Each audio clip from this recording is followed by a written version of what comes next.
계속 읽었던 말씀입니다. 함께 읽겠습니다. 생기야 사방으로부터 와서 이 죽음을 당한 자에게 불어서 살아나게 하라 하셨다 하라. 이에 내가 그 명령대로 대언하였더니 생기가 그들에게 들어가매 그들이 곧 살아나서 일어나 서는데 극히 큰 군대더라. 아멘. 아멘. 전쟁이 엄청 많이 일어나고 있잖아요.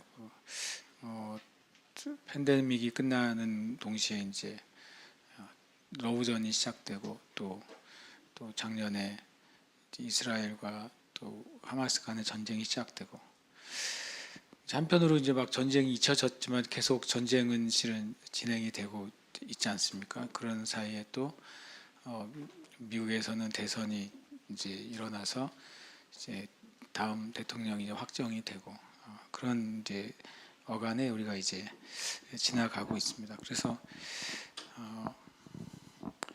만약에 우리가 세상의 소식을 모르는 시대에 살았으면 그냥 우리가 이제 소문처럼 그런 일이 있다더라, 그런 일이 있다더라 이렇게 하는 삶을 살았겠지만, 이제는 어떤 면에서 실시간으로 온 세상에 일어나는 일들을 보고 들을 수 있는 시대가 됐어요. 그래서 한편으로는 두 가지 현상이 있는 것 같아요. 전에는 세상을 몰랐다가 이제 알게 되니까 사람들의 이제 생각이 좀 더 복잡해지고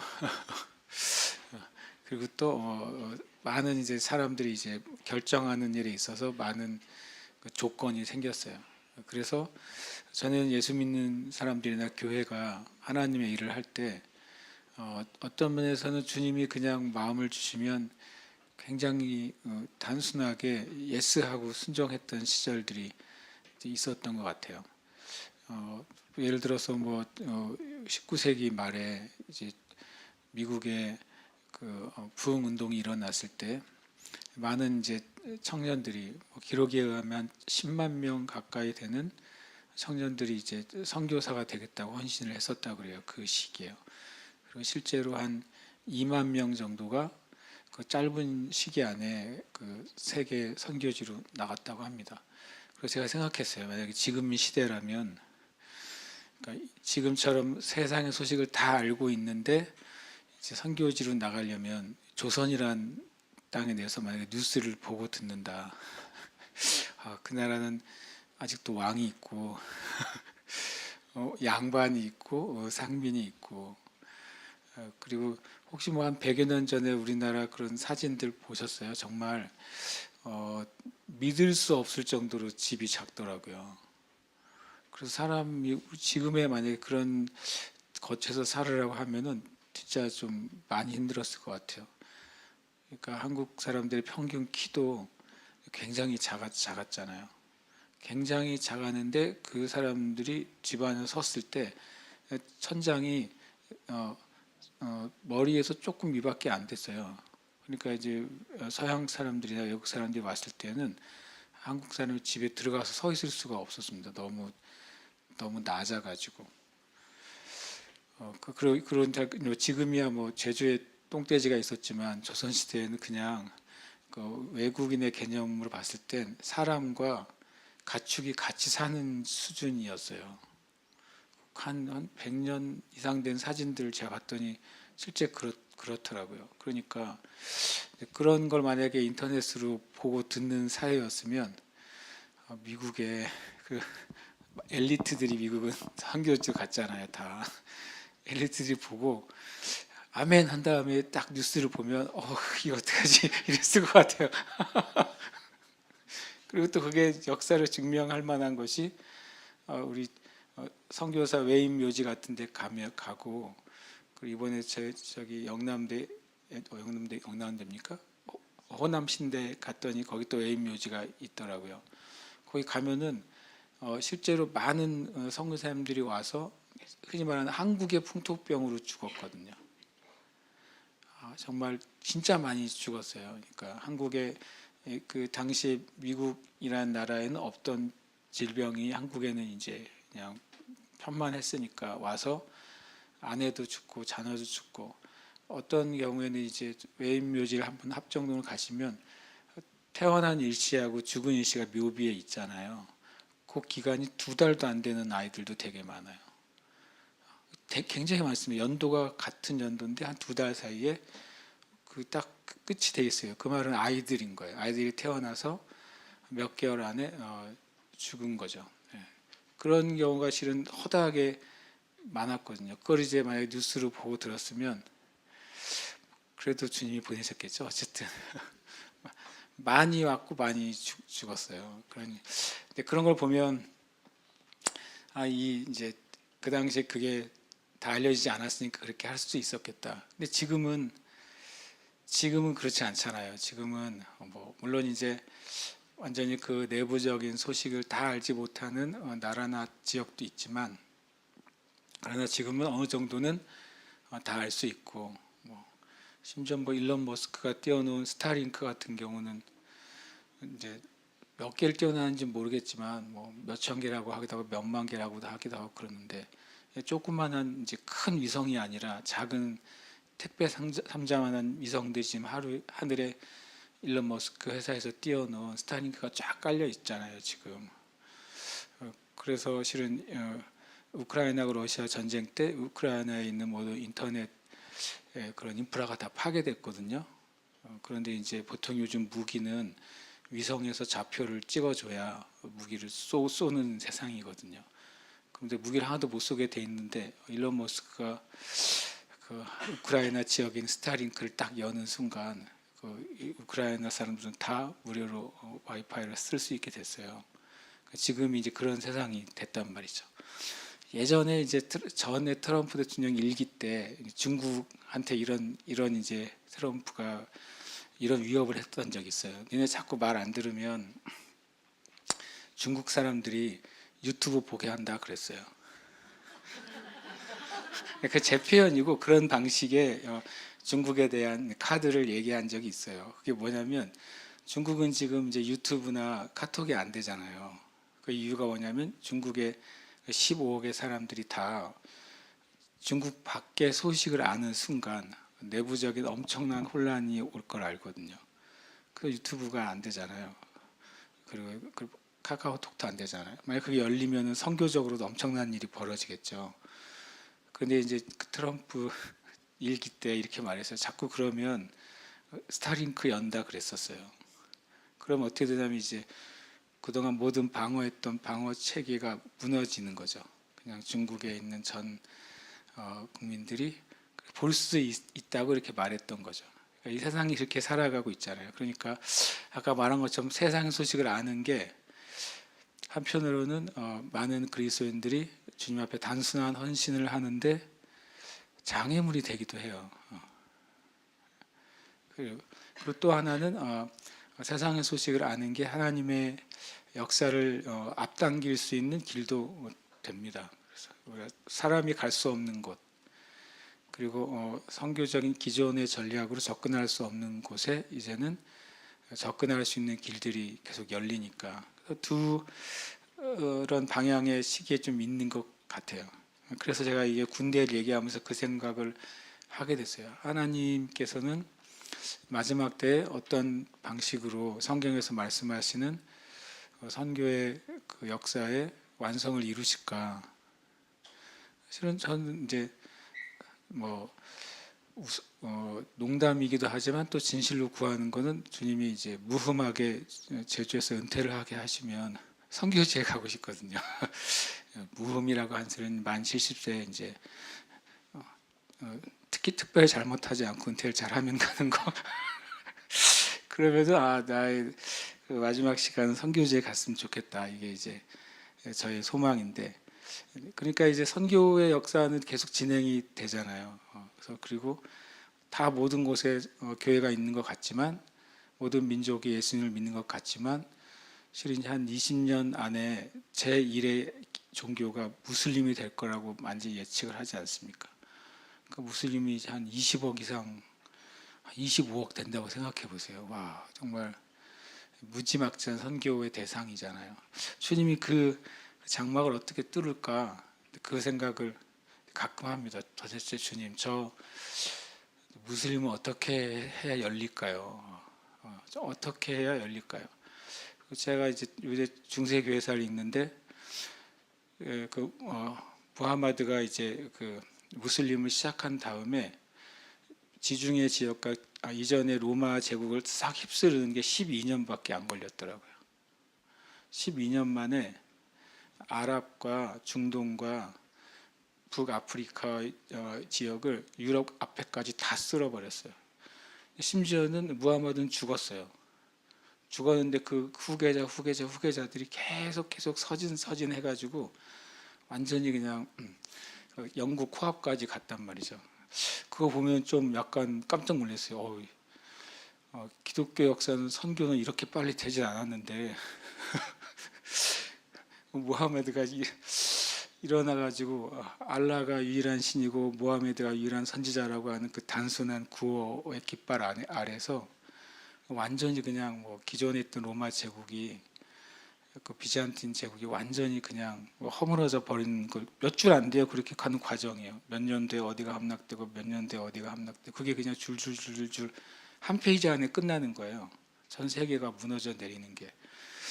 그런 어떻게 보면 현대적으로는 강력한 이제 정말 어둠의 진이 어떻게 지금 깨질까 굉장히 궁금하고 그리고 또 기도를 하게 됩니다. 여러분들 기도하실 때 우리 교회는 궁극적인 선교적이어야 된다고 저는 믿어요. 그래서 우리 교회 안의 부흥 또 이 땅의 부흥을 위해서 우리가 기도하고 복음을 전하지만 하나님의 소망이시고 하나님의 일단 마지막 결론이니까 온 열방이 주님께 돌아오는 걸 우리 기도해야 됩니다. 제가 이렇게 길게 얘기하면 오늘 이제 계속 주제가 거기에까지 가야 되기 때문에 그렇습니다. 신약에 있어서 부흥의 의미는 무엇인가? 제가 이제 네 줄로 요약을 했습니다. 하나는 진정한 회심과 거듭남의 역사가 폭발적으로 일어나야 된다. 이건 하나님의 일이에요, 진짜로. 전에 그 말씀 드렸죠. 그 2차 대각성에 하나님이 사용했던 사람이 조나단 에즈워즈라는 미국의 이제 위대한 하나님의 사람이죠. 그런데 조나단 에즈워즈가 회개 부흥이 시작되기 전에 같은 내용의 설교를 18번을 했다고 그래요. 거기서 설교를 했는데 아무도 반응이 없고 차가운 거죠. 그럼 다른 또 기회가 있어 설교를 하게 됐는데 조나단 에드워즈는 또 그 회개의 설교를 한 거예요. 또 반응이 없는 거죠. 18번 했다는 소리는 단순히 18일 동안 했다는 소리가 아니라 설교의 기회가 있을 때마다 그 설교를 계속 한 거예요. 회개하라고. 근데 계속 10번 찍어서 안 넘어간 나무 없다는데 18번째 그 역사적인 대각성이 시작이 됐다 그래요.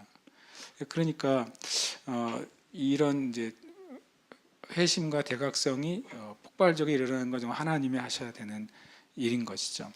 그다음에 성령의 권능도 마찬가지입니다. 한편으로는 지금은 여기저기 이렇게 단발적으로 어떤 성령의 은사나 권능을 사용하거나 통해서 복음을 전하는 사역자들이 여전히 전 세계에 있죠. 그러나 그것이 편만하게 지금은 성령의 권능이 새롭게 시작됐네 라고 하는 시기에 우리가 살고 있지는 않는 것 같아요.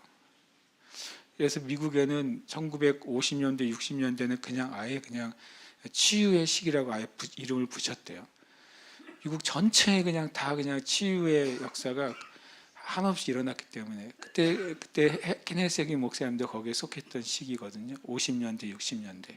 우리나라는 이제 전쟁이 일어나고 전후 복구하는 시기에 미국에서는 엄청난 치유 부흥이 한 20년 가까이 벌어졌었거든요.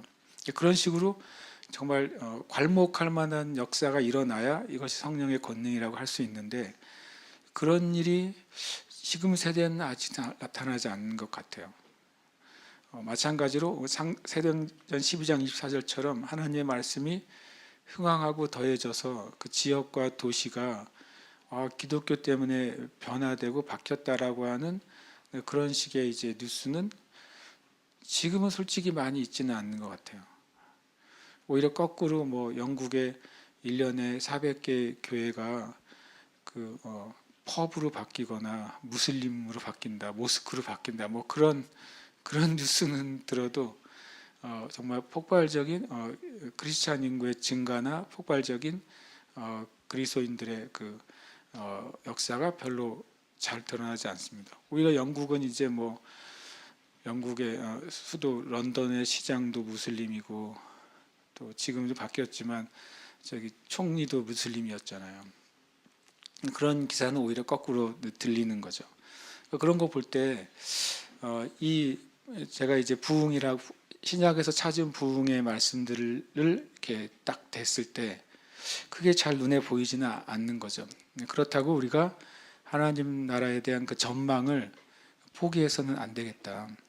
그래서 제가 좀 더 찾아보게 됐어요. 이제 하나님 나라가 임하는 것에 대한 성경에 어떤 또 표현이 있는가? 하나님의 나라가 궁극적으로 성취되는 것에 대한 표현이 무엇인가?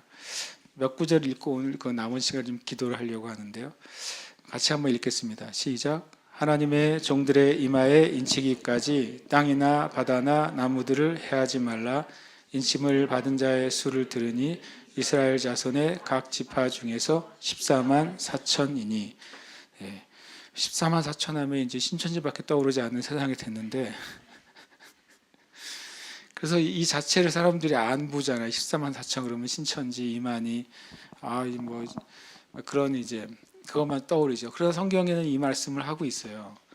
마지막 때에 저는 하나님의 나라가 완성되는 과정 가운데 놀라운 실은 이걸 부흥이라고 성경에 써 있지 않지만 저는 부흥이라고 봐요. 왜냐하면 이스라엘 각 지파에서 모든 믿는 자들 하나님의 종들로 말하는 인침받은 자들이 일어난다고 말했으니까 이 14만 4천은 이제 상징적인 수죠. 각 지파마다 동일한 수들이 회복되는 것을 말하고 있으니까.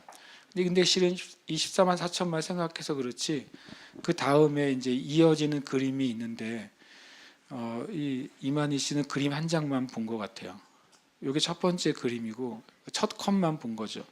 두 번째 컷은 바로 이어서 나옵니다. 읽겠습니다. 이후에 내가 보니 각 나라와 족속과 백성과 방언에서 아무도 능히 셀 수 없는 큰 무리가 나와 흰 옷을 입고 손에 종려 가지를 들고 보좌 앞과 어린 양 앞에 서서 구원하심이 보좌 이게 그 노래예요. 그 다음에가 14만 4천이 구원하심이 부른 게 아니라 이 사람들이 불러요. 각 나라와 족속과 백성과 방언에서 아무라도 능히 셀 수 없는 최소한 이거는 뭐보다 많은 거예요? 14만 4천보다는 많아야 될 거 아니에요. 그러니까 실은 이 하나님의 나라가 완성되는 과정 가운데는 하나님의 그 놀라운 그 전망은 첫 번째로는 예수님을 부인했던 그 십자가에 못 박았던 그 민족 하나님이 처음 택하셨던 그 민족의 율법을 주시고 그 민족 가운데 선지자들을 주셔서 우리에게 성경을 전달해 주는 그 민족 그러나 하나님의 뜻을 거절했던 민족이 먼저 회복되는 거죠. 그게 처음이었으니까 하나님 처음 것을 버리지 않으시잖아요. 처음 민족이 회복이 되고 그 회복된 것이 이제 첫 번째 챕터죠. 그 회복과 함께 그 다음에 이후에 내가 보니 각 나라와 족속과 백성과 방언에서 아무라도 능히 셀 수 없는 큰 무리가 일어나는 겁니다. 이것도 다른 말로 하면 부흥이죠. 그냥 순서상으로는 신기하게도 우리는 이스라엘이 맨 마지막에 구원받을 것 같은데 계시록 7장에 의하면 먼저 이스라엘의 인침받은 자가 보여지고 그 후에 각 나라와 족속과 백성과 방언에서 일어나는 것처럼 설명이 되어지는 것도 조금 신기합니다. 그런 면에서. 그리고 나서 이 찬양은 어디로 올라갑니까? 보좌에 있는 보좌에는 24장로들 천사들이 또 이어서 찬양을 하면서 눈물도 없고 죽음도 없는 영원한 하나님 나라의 모습이 7장 마지막에 선포가 돼요. 저는 이 하나님의 나라는 실은 종말까지 가는 것입니다. 그래서 이스라엘 그 민족이 예수님께로 돌아오고 그리고 각 나라와 족속과 백성과 방언에서 돌아오는 것이죠. 그래서 그것을 사도 바울은 뭐라고 표현하냐면 이렇게 표현했습니다. 같이 읽겠습니다. 또 십자가로 이 둘을 한 몸으로 하나님과 화목하게 하려 하심이라.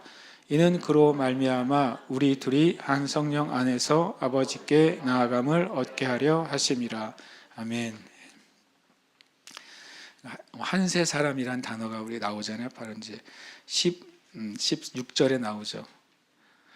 15절에요. 15절에 한 세 사람을 one new man이라고 하잖아요. 한 세 사람이 일어나고 그 한 세 사람이 이 둘이 한 몸을 하나님과 화목하게 되고 이 둘이 한 몸으로 성령 안에서 아버지께 나아간다라고 말했어요. 이것이 이제 아까 저는 이제 계시록에는 유대인들의 14만 4천으로 기록되는 유대인들이 회복되고 각 나라와 족속과 백성과 방언에서 아무라도 능히 셀 수 없는 놀라운 헌신된 하나님의 사람들이 일어나고 그것이 하나님 앞에 올려지고 하나님의 나라가 이제 완성되는 그림. 그것이 저는 하나님 나라의 그림, 또 부흥의 꼴이라고 생각을 합니다. 이 둘은 누구입니까? 이 둘은 유대인과 이방인입니다. 이 두 명은 사람 두 명을 말하는 게 아니라 에베소 2장 처음부터 시작하면 유대인과 그 외 모든 이방인이 원래 원수였는데 복음으로 말미암아 그런데 이제 예수 그리스도께서 그 원수된 것을 소멸하시고 이 둘을 하나로 만드시는 거죠. 무엇을요? 성령 안에서 하나로 만드신다고 말씀하세요. 그래서 선교가 완성되고 그리고 하나님의 나라가 완성되죠. 그 과정이 결국엔 저는 신약에서 우리가 찾아보게 되는 부흥이다라고 저는 믿습니다. 그래서 오늘 이제 기도하고 싶은 건 이 부흥을 위해서 기도할 때 열방의 나라들을 위해서 좀 기도하고 싶습니다. 우리 오늘 24시간 예배를 이제 이종욱 목사님한테 제가 이제 보냈어요. 보냈더니 답이 왔어요. 지금 이 24시간 예배를 들으면서 아들은 학교 가고 목사님도 학교 간대요. 학교 가면서 이제 출근하면서 지금 예배 듣는다고 하고 이제 예배 드리는 캡처를 보내주셨어요. 어쨌든 감사하게도 우리 교회가 우리가 있는 곳에 반대편에 있는 나라와 연결돼 있잖아요. 이스라엘과 연결이 돼서 같이 기도하고 있어요. 그러니까 우리가 이 둘이 한 몸으로 나가는 것을 우리는 조금 더 우리의 것으로 놓고 기도할 수 있습니다. 이스라엘에 있는 백성들이 아직도 유대인들이 아직도 예수님 믿지 않죠. 그리고 누군가가 이방인이 성경을 얘기하면 니네가 이방인이 왜 어떻게 우리한테 감히 성경을 얘기하냐고 그런대요. 목사든 신학교 교수든 유대인들에게 성경을 펼치면 야, 이 성경은 우리 거야 이렇게 얘기한대요. 감히 이방인이 어디서 성경을 우리한테 들이대 이런 태도가 아직도 여전히 있답니다. 그런데 이제 신약의 말씀을 가지고 가면 당연히 그들에게는 정말 이제 거절되는 말씀이 되죠. 그럼에도 불구하고 하나님은 그 유대인들을 포기하지 않으시는 줄 믿습니다. 그리고 그들이 돌아올 것입니다. 어쩌면 이 전쟁 이후에 그런 일들이 더 급속하게 일어날 수도 있다고 생각합니다. 왜냐하면 전쟁 때 많은 이방의 그리스도인과 그리스도인 교회들이 그 이스라엘을 많이 지지해 줬어요. 그러니까 이제 일반적으로 있던 세계 정치적인 그런 개념으로는 이스라엘을 많이 공격하지만 그러나 이방의 교회들, 미국의 교회들, 다른 나라의 교회들은 굉장히 이스라엘을 지지하고 가서 또 알게 모르게 도와주고 또 헌금해주고 그렇게 했단 말이죠. 그것이 저는 전쟁이 끝난 이후에 하나님의 복음의 문을 여시는 하나의 통로가 될 수 있다고 저는 생각합니다. 우리가 시간 좀 나머지 시간 5분 남았는데 기도합시다. 기도할 때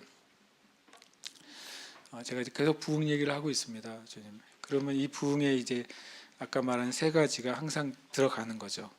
다시 말하면 진정한 회심과 거듭남의 역사, 성령의 세례와 성령의 권능과 은사가 나타나는 역사, 그리고 그 지역과 그 교회들이 성장하고 그 땅 가운데 영향력이 나타나는 역사가 부흥의 역사예요. 그러면 이스라엘을 위해서 기도할 때도 열방을 위해서 기도할 때도 그 땅 가운데 동일한 이 세 가지의 역사가 임해서 하나님의 나라가 세워지게 해 주시옵소서. 우리가 이렇게 기도해야 될 줄 믿습니다. 다 함께 이 시간 기도할 때 먼저는 우리가 파송하고 기도하는 이스라엘과 유대인을 위해서 기도합시다. 주님, 이 땅에 참된 회심과 거듭남의 역사가 일어나게 해 주시옵소서. 유대인들에게는 구약이 있잖아요. 구약의 예언이 그들에게는 아직 현실이 아닌 거예요. 우리에게는 구약의 예언이 예수님을 통해 현재가 됐는데, 유대인들에게는 여전히 구약의 예언이 앞으로 올 일에 대한 소망일 뿐입니다. 그래서 우리가 이 시간 기도할 때 주님, 그들이 신약의 진리를 듣게 하시고 보게 해 주시옵소서. 그래서 그들이 갈망하고 구했던 그 메시아가 이미 임하셨고, 그분이 구약의 선자를 통해 베푸신 거듭남과 또 성령의 임재의 그 예언이 이미 예수 그리스도 안에 성취했다는 사실을 알고 믿게 하여 주시옵소서. 그리고 열방의 교회들이 다시 일어나게 하여 주시옵소서. 제가 여러 선교사님들의 그 기도 편지를 듣는데 되게 어떤 일을 열심히 선교를 진행하는 이야기도 듣지만 실제로 답보 상태에 있는 많은 선교지들의 이야기를 또한 듣습니다. 그러니까 뭔가 열심히 하는데 실제로 그 지역에 복음이 전해지는 일들은 그냥 제자리 걸음인 이야기도 많이 듣게 되고, 많은 선교사님들이 아픈 이야기를 듣게 됩니다. 그러니까 이 시간 하나님의 분명히 부흥의 역사 이루시는 분이시오니 이스라엘 유대인들 가운데, 열방의 선교지 가운데 이 일을 이루시옵소서. 성령 안에서 아버지께 나아가는 은혜를 이루시옵소서. 함께 우리 기도하고 계속해서 예배하며 나아가겠습니다. 기도하겠습니다.